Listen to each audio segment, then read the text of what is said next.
G'day ladies and gentlemen, welcome back to Aussie StarCraft as we bring you a continuation in the casting from MLG's Game On, an online tournament that has been held very recently. Now we have reached the round of 8 series, so in the left top pardon me, a little bit tongue-tied there. In the top left-hand corner is our red Protoss player. It's going to be IVD's puCK. In the top right-hand corner is our blue Terran player. It is going to be Neeb. So we saw some awesome games from these guys earlier on in the tournament, and here the two of them have met in the round of 8. This is going to be the deciding game. So both these players have taken one map each thus far, and whoever takes this round is going to move on. So we'll see how these players handle it, and it is of course going to be a Protoss versus Terran here on Habitation Station. So very excited. I've certainly been I know you guys that have been on the channel a lot have probably heard my fanboy love of this map. It's certainly my favourite map in the map pool at the moment, not just because it's got the high yield minerals, which are always fun and add lots of interesting shenanigans, but because we've just had so many amazing games on it so far already in 2014. It's only January and we've already seen a dozen epic games on this map so far, so super looking forward to 2014 and some awesome games taking place here, on not just in this map but on the professional scene in general. Looks like puCK's going to be going for a fairly standard sort of gateway opener here. Neeb of course thrown down his supply depot and barracks as well, and looks like he'll actually be scouting out here with his first SCV. So interestingly for Neeb, hasn't actually thrown down a refinery, so it doesn't look like we'll see the initial Reaper we're used to seeing in the Terran vs Protoss match, or just the Terran match in general. We tend to see a lot of our Terran players going for the refinery barracks opening just to get a Reaper or so and ensure they have all the scouting intel they need. So Neeb being a little bit bold and choosing to pass on the Reaper. On the other side of the map we have puCK throwing down his Cyber Core, and Neeb just going for a single Marine to open up, going to throw down his Orbital Command as well. And where are these SCVs running to? We have one coming down. Looks like he's actually going to be throwing down the expansion here on the low ground. So CC going to be coming up nice and early for Neeb. So rather greedy economic opening here. We have Neeb here trying to deter and delay puCK's probe as he'll likewise probably expand after this, but going for both his gas quite quickly here, and it looks like we may actually see puCK go for some sort of proxy. The position here makes me think we may be seeing a proxy Stargate. Obviously the travel distance between these two bases is quite short. Things like an Oracle could be particularly useful for puCK. Always curious to see a bit of deviation. Looks like we may be seeing some one base play, so certainly a big economic edge going to be going to Neeb, who's thrown this expansion down super early. We have this worker down here for Neeb, who looks like he's trying to make himself a little bit dizzy here, patrolling back and forward. Curious to see how Neeb decides to use that over the course of this game. Bunker going to be established here to protect Neeb's command center on the low ground, and a few Marines going to be working their way up against any potential harassment. We actually haven't seen a Stargate go down yet, but I imagine that may be this probe's job, and in fact there's the Stargate now. And we actually have the Mothership Core moving its way across, so we've got 3 Marines in play now. Going to be enough to deter a Mothership harass, but the Oracle combined with the Mothership may actually be able to do a little bit of damage here. So we'll see how Neeb reacts to this, and Neeb has managed to push the Mothership Core out of the base, but of course an Oracle follow-up to this is going to be able to chew through the Marines.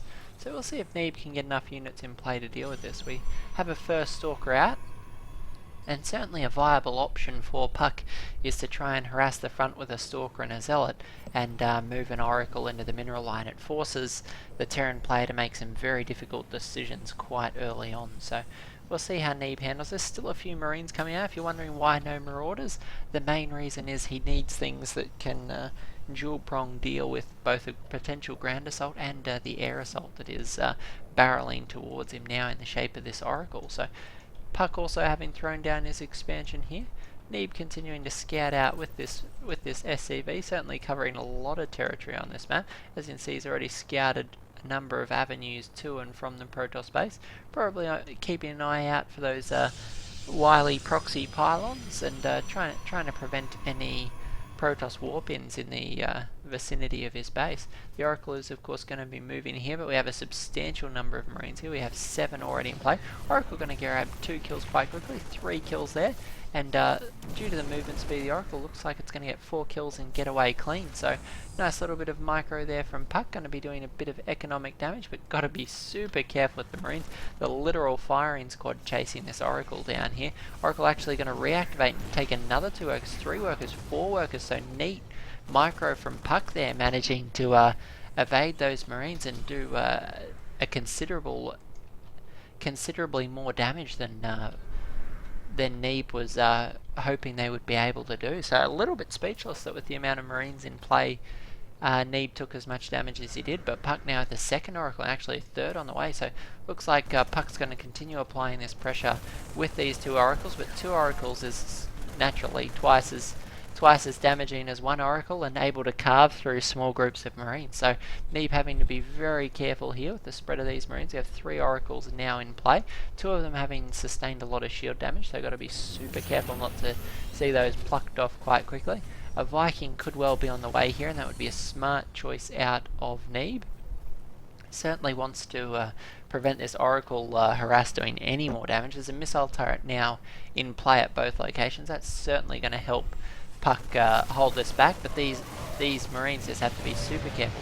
Very easy for puCK to focus them down, and that does allow him to thin the potential Terran push that is barreling towards him right now. As you can see, we have 16 Marines already in play, and there's only 2 Oracles and 2 Sentries to defend alongside these 2 Stalkers, so it will come down to the Photon Overcharge and whether or not puCK can hold off this assault. And it's quite important, as if he throws down the Photon Overcharge at the main base, these 2 medevacs that are moving across the field right now can lift him up into the main and leave puCK super exposed. So got to be super careful with how you split your defense against these early Terran assaults, though it does look like puCK will continue to harass with those Oracles. We can see them nipping around the Terran base.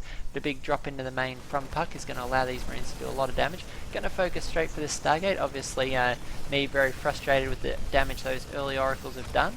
Going to clean up that pylon very quick, so Stargate unpowered. Not going to be a threat for the next couple of moments here. Going to snipe off a sentry as well, which is certainly very valuable, and hot pickup's going to get those Marines out of there with only suffering minimal casualties. So nice little play from both our players. puCK managed to position himself well enough to defend it, but crucially this natural expansion now is going to be short of energy. 1 Photon Overcharge is all that's left here, so got to be super careful as we move into the mid-game stage here. 11 minutes in, Terrans start to hit their power strike. We have medevacs coming in, making them very cost efficient. Some more barracks on the way, so things like Marauders will begin to fat up this army substantially. Marines actually trying to force their way straight up the ramp. It looks like puCK isn't going to go for locking these units out. He's actually trying to lock them in and going to clean up a few of those Marines there, losing a few more sentries for his trouble. You can see the game thus far relatively even. 1200 resources lost to 1500, so slight edge for puCK, but Neeb certainly making sure these Marines get plenty of mileage. A few Marauders now on the field, and we're starting to see them produced 1 at a time. These 2 more barracks are likewise going to be able to produce Marauders. Second tech lab already in play, and we actually see another reactor and another tech lab, so the capacity for Neeb to produce 6 Marines and 3 Marauders at a time is certainly a substantial force. This drop infinitely more dangerous than the first. This one has a couple of Marauders paired with it, so going to be able to do a lot of damage if left undetected in the main. Going to be threatening their front, but there are so many Zealots here for puCK. If we check the unit canning station, there's actually 18 Zealots along with 3 High Templar, and where are these High Templar? They're hiding in the natural, so unfortunately not going to be able to deter this drop, but the photon cannon there at the mineral line was enough to force it back, combined with all these very unhappy looking Zealots here. Is going to be enough for Neeb to decide discretion's a better part of valor and unload here on the low ground. A reveal on those units is going to allow puCK to keep track of them. Neeb obviously, unfortunately, would like to be sneaking around with those in a medevac, but for the next 30 or so seconds those units are going to be revealed, so no surprises from our Terran player for the next little while. And we can see the High Templars starting to be warped in increasingly greater numbers. So Storm almost finished up here, about 10 more seconds and we'll see that on the field. We can see a few Zealots here actually going to be delaying that base 1 second from completion. So talk about the 11th hour. These 2 Zealots going to be stalling that command center for just a little bit. Another SCV is going to come in and finish the job, nail that last nail into place and get things mining here at base number 3. You can see that puCK is likewise taking his third base, so actually on even base count for both Terran and Protoss. It looks like Neeb's actually going to stim forward under these oracles and pick up both of them. A nice pickup for Neeb. Those oracles have been causing him no end of problems in this game, so sniping those, very valuable pickup. They were also giving a lot of intel for puCK, so Neeb now able to move around in the middle of the map just a little bit more freely. We have the robotics bay on the way, so Colossus likewise will be in play shortly. A massive amount of High Templars now, are up to 7, so going to be a lot of storm in this coming conflict.